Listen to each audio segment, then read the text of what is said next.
Now, this is where I welcome you to Progress and Liberty, episode 16. This one's about Biden's climate task force and choice he's made to chair that task force. But before we go any further, let me say, I appear. I spent so much time on this. It's going to be like a 5-minute video, and I just getting all these. It just adds up all the little grabbing videos. We got images, bitmaps. We got the AOC speaking there, and we got John Kerry in his prime speaking before the House, I believe, maybe the Senate, and we have the headline that I'm going to be talking about, all in a beautiful whale background.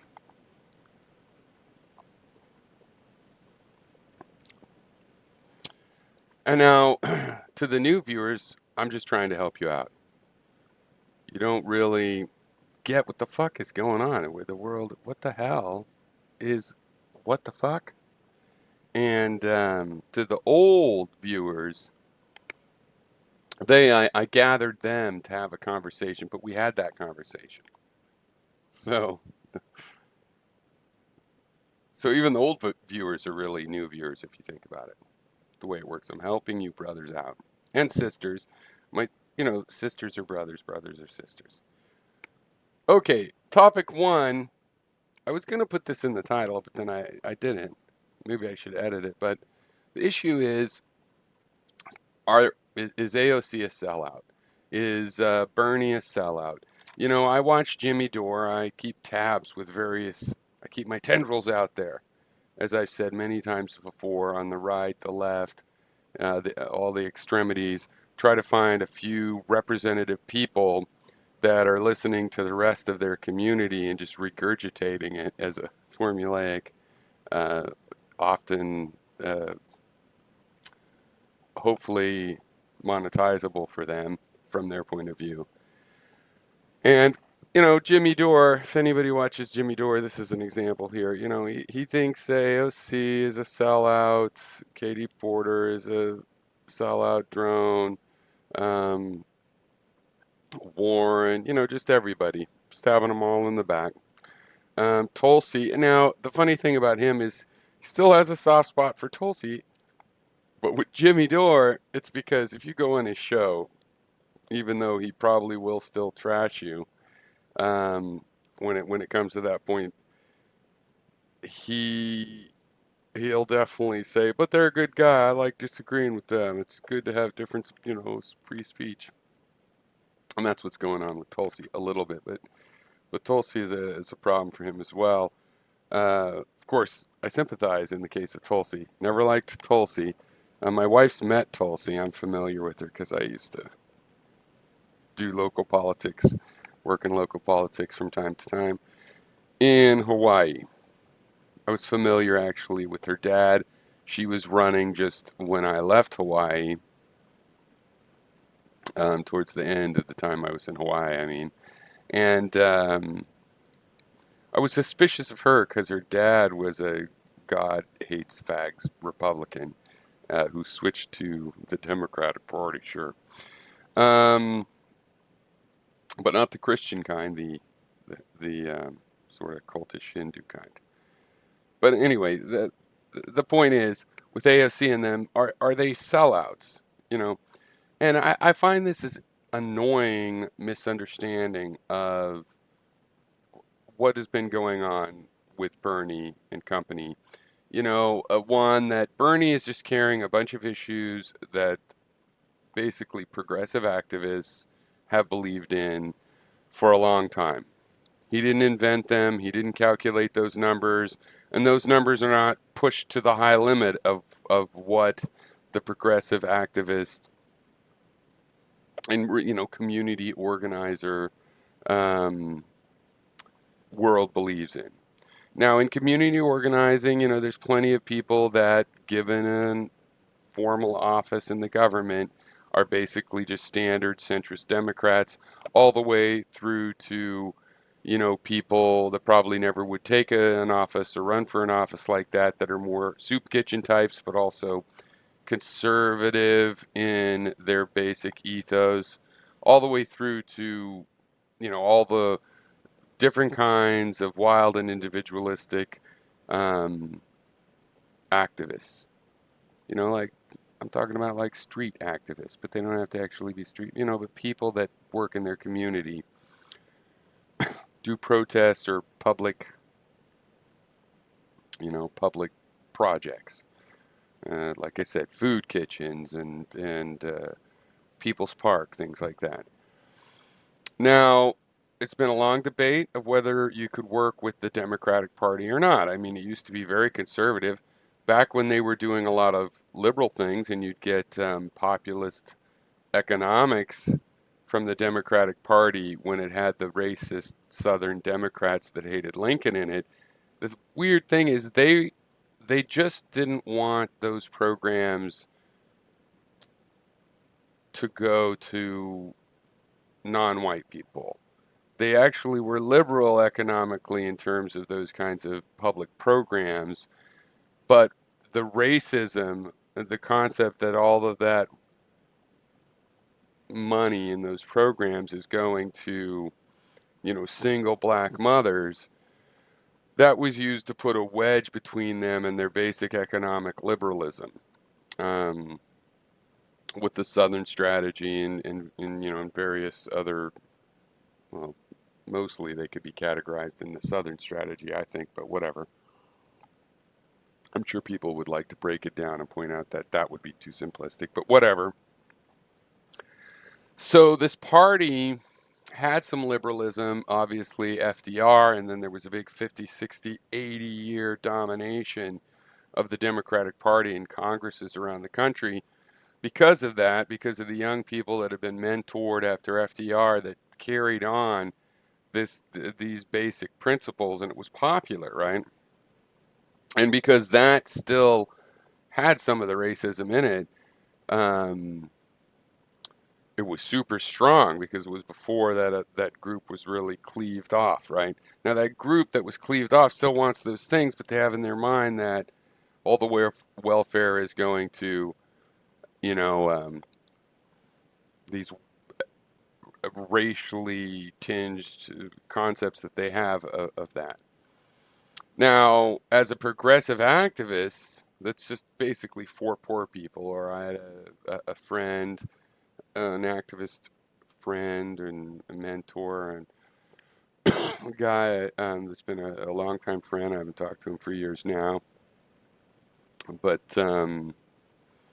who worked in People's Park and stuff, and he was just, he would lend a helping hand to a homeless guy, and it's not like, are you one of the good ones? I'm going to help you. It was just, what if you were down and out, he would help you in, amazing ways. Like, yeah, you can sleep in his house or on his porch, or they'll give you a job to doing something or whatever. And these kind of people don't trust the Democratic Party because really in our lifetime especially, but going back, it's never, even in FDR, he had so many enemies. And he was a rich guy coming in and he pulled this off, as totally as a unique personality. And even then, he was saving capitalism in a way that doesn't necessarily appeal to the people that commit their lives to poverty for the poor, just fighting for them, right? And so it's always a big debate of whether you can work inside the party. Now, a long time ago, I remember when the Greens started in California and they didn't run anybody because they didn't want to challenge them, be a spoiler. And I thought, well, that's bullshit. If you're going to run a party, you got to run to get as many votes as possible. You want to run to win, but you can't win. Fine, you still need to get as many votes as possible and build on that. Or what the fuck are you really doing?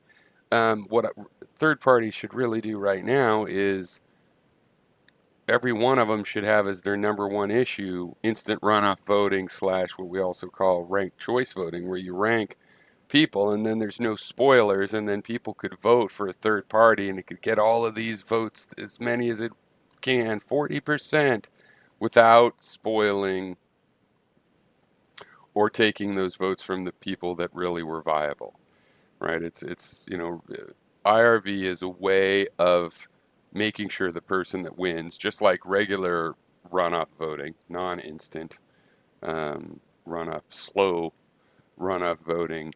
The whole point is the last race you have is two people, the last two people standing, and so the winner always gets more than 51%. You can't have 60% of the people that think one way but disagree on the details,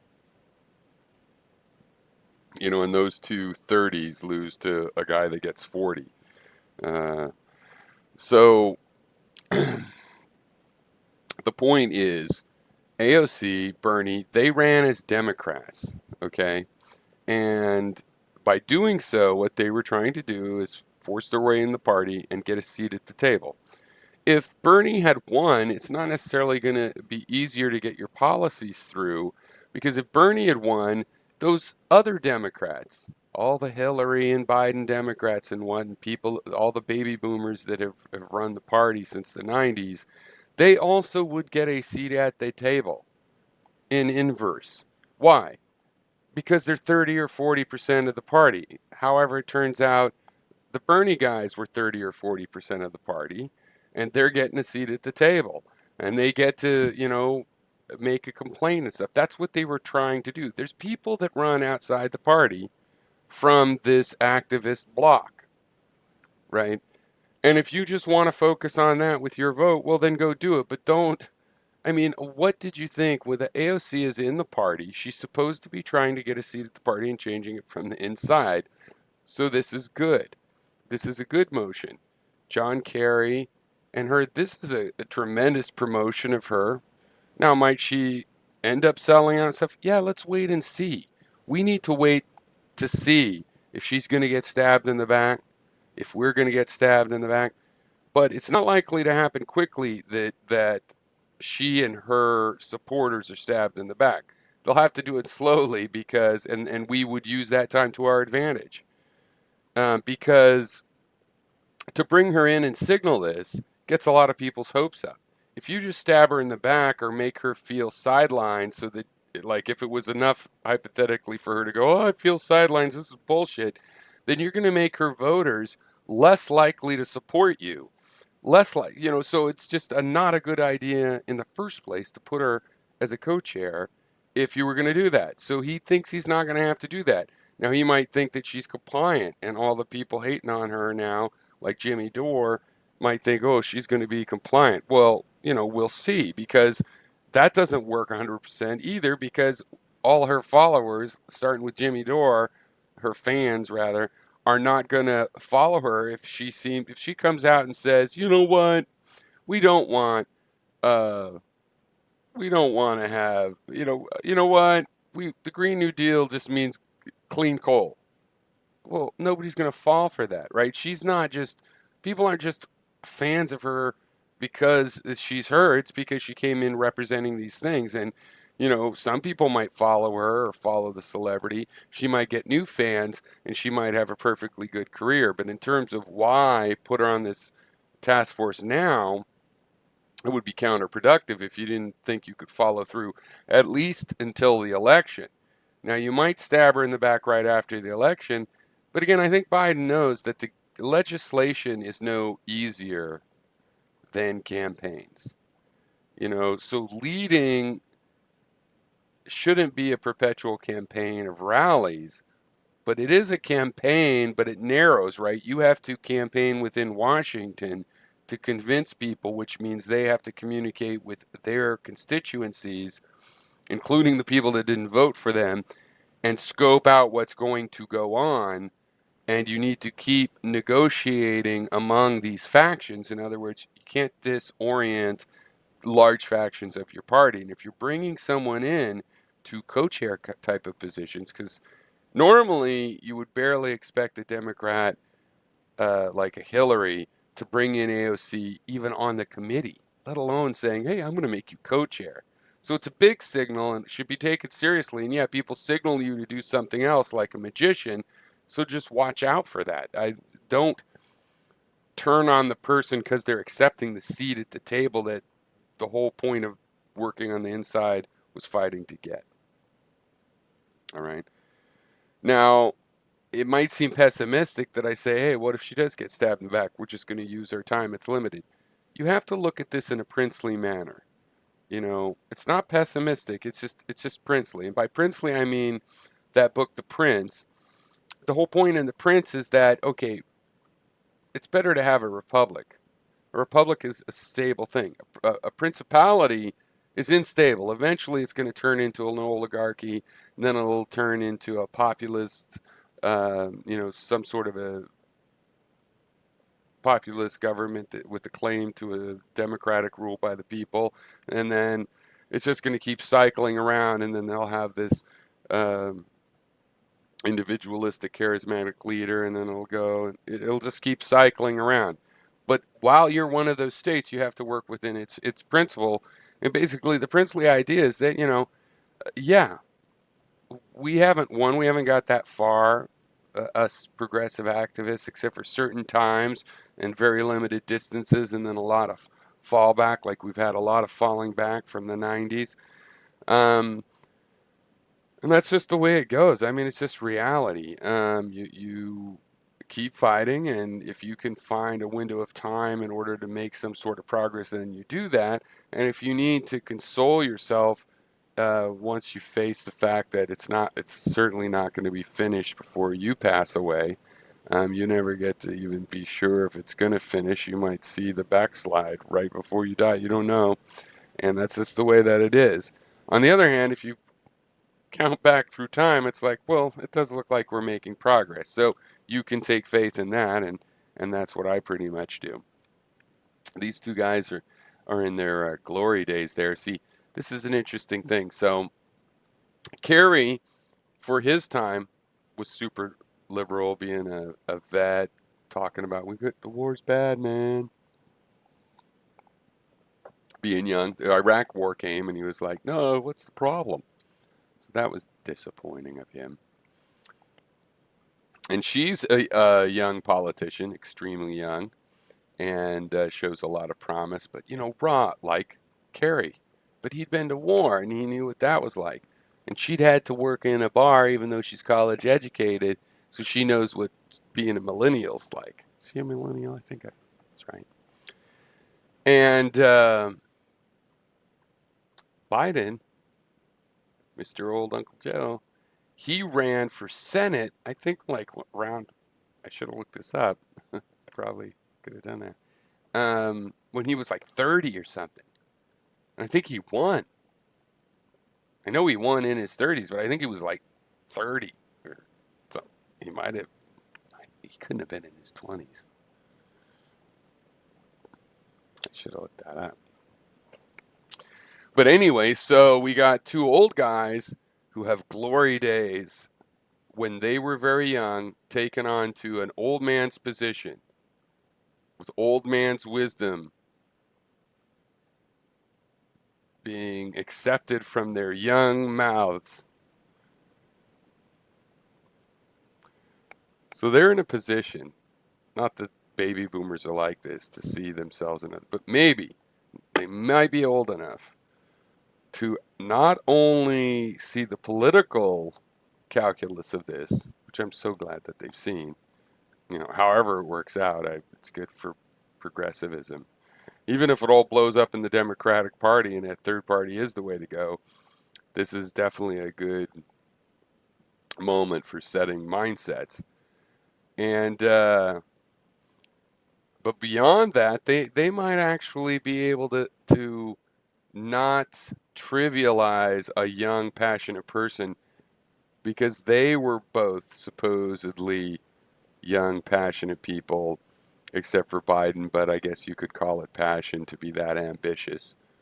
But certainly Kerry and arguably Biden, and certainly Biden in his own mind, enough to maybe actually work together.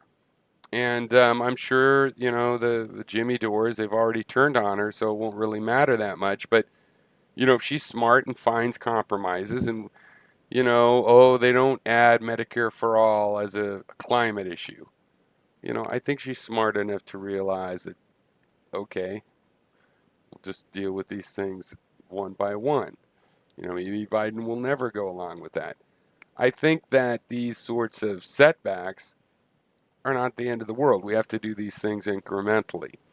And the other thing is, if you do major parts of an idea, the other necessary parts become logically necessary conclusions, and you create a domino effect. So if you start being concerned about climate change, then the fact that people are going to be dislocated from work and locations, and poor people that might have a house near the coast still are going to get flooded, and what are they going to do, and how's a retirement person, and what are they can't get the insurance, and so this and so that.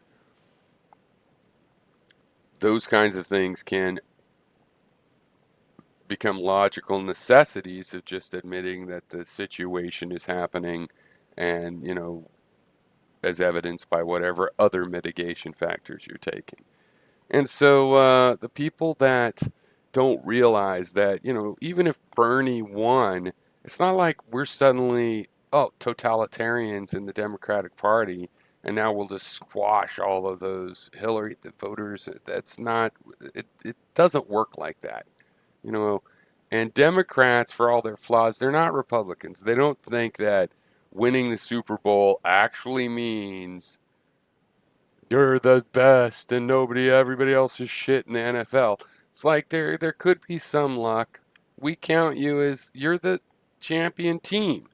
Some people can say you deflated footballs and never should have been allowed to play in the Super Bowl after cheating in the playoffs. Some people could say that. Doesn't really matter. You're the champion. It doesn't not matter. You're also not some sort of a god, and we'll see next year.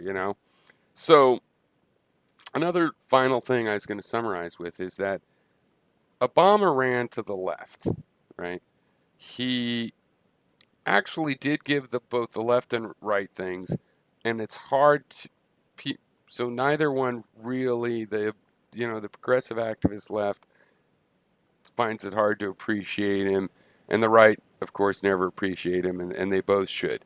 Obama gave the left improved the relations with Iran. I think that turns out to be a big thing that he did right. Trump's fucking it up, but it's still a positive step forward, even if somebody's trying to take multiple. I don't think Trump even can take more steps back, even if he started hostilities.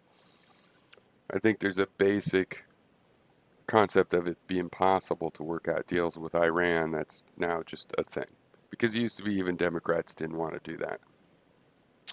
He did the gays in the military thing at the end. I think that was kind of late, but better late than never. I wouldn't say the ACA, actually. I'm going to put that into something he gave the right column, so I'll get to that when I do them. Cuba, normalization with Cuba, good. Trump also not going to ruin that, delaying it, I would say.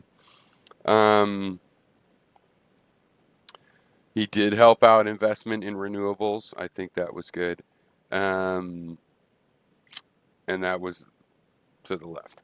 Now, for left and right, I think he managed the economy pretty well as it is. He didn't reform it and make it a just economy, but he helped, save it from, total collapse.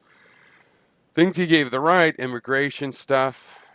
He built a lot of that fence wall that they love now. And, he deported a bunch of people. He did these roadblocks way far away, 100 miles and 150 miles, I think, something like that was the limit from the border. He had a corporate first economic kind of policy that they should have appreciated. The ACA is more of a right-wing answer to citizens demanding health care like they have in the rest of its industrialized world. He continued to drone bomb foreign nations and expand that. I think the conservatives, that's something they should admit he did for them. He established the spy state on the grounds of anti-terrorism. Was a big Bush right-wing thing. It was illegal when he did it. Obama came in and made it legal and didn't prosecute any of the Bush war crimes.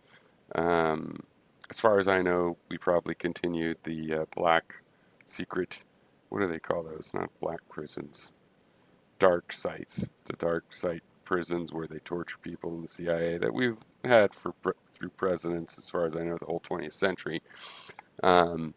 And he kept that going. I actually thought he would stop the torture. I thought he would stop the Gitmo. I thought getting out of Iraq is always difficult because there's so much problematic stuff in the contemporary moment when you're making those decisions. So, geez, I see the audio on my side, but usually I check. I sure as hell hope the audio has been working this whole time, for fuck's sake.